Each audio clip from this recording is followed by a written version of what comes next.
dem jàkkaarloo ñu am jël wante Amadou Ba bés bu tegee candidat personnellement man dinaa yee askanu Dakar je vais parler au peuple de Dakar pour vous dire que vous ne méritez pas un voleur et un traître. cloche bi ngeen doon membre ba faw Toubactu officiel bis ni ki tey daal jàpp leen dootu leen amati benn jaaxle si wàllu info bu gaaw te wóor. salaamaaleykum mbokki dal leen ak jàmm rawatina yéen ñi safoo seen bi di Toubactu officiel woy leen di abonné ci seen ak di sem suñuy vidéo ndax ngeen yokku ñu doole ñu diglu kii di Barthélémy Dias kaddu yi nga xam ne yëkkati woon na ko ci Amadou Ba ñu diglu ko bu baax a baax ci kaddu yi nga xam ne moom la waxoon ci Amadou Ba ci ay jamono ci ginnaaw ñu diglu ko. su leen neexee ñu candidat ñu dem jàkkaarloo ñu am jël wante Amadou Ba bés bu tegee candidat personnellement man dinaa yee askanu Dakar je vais parler au peuple de Dakar pour vous dire que vous ne méritez pas un voleur et un traître. mun nañ jël seen suuf tong-tonge ko saax-saaxe ko bu ci des ba Khalifa Sall nekkoon maire de Dakar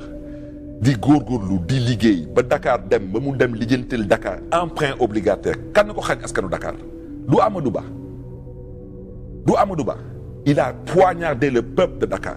tey muy taxaw fii nekk am na sañ-sañ day wuti mairie de Dakar kooku du sax moom ak waa APR kooku moom ak ñun la dañ ko dul seetaan maintenant nag mën ngeen indi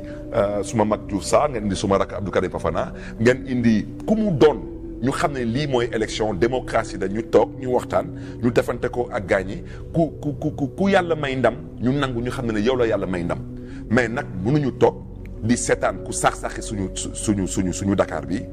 tong-tongi suñu suuf xañ ñu emprunt obligataire mën naa continuer parce que gis ngeen mairie de Dakar dafa am lu ñuy woy des rôles d'impôt rôle d'impôt mooy ci gàttal da ngay toog par exemple ñu def ay prévisions ñu ne par exemple Dubai Port World lii la nar a fay ville de Dakar ci impôt ñu ne par exemple Dubai Port World nar na fay ville de Dakar 8 milliards u impôt mais ministre des finances moom kese su ko neexee jël bi ak fay ne non maintenant 1 milliard la Amadou Ba su ko neexee tamit mën nañ ko wax ñaata dégrèvement fiscaux la jot a def fii ñu won ko lépp lu mu xañ askanu Dakar kooku nag su foog ne ni que tey lu mu dal di dajale moo xam nu mu ko dajalee loolu lay ñëw tey pour exploiter la misère du peuple de Dakar il se trompe lourdement xaalisam moom su ma bàcc ko waa Dakar lay waxal fu mu ñëw na ngeen ko lekk seen alal la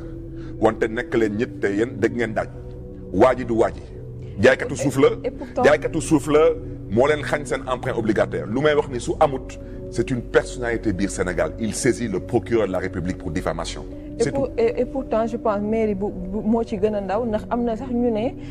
en tout cas d'après des observateurs et tout moom sax bokk na ci ñi nga xam ne fas yéene nañoo jàkkaarloog en 2024 ak njiitum réew mi di président Macky Sall.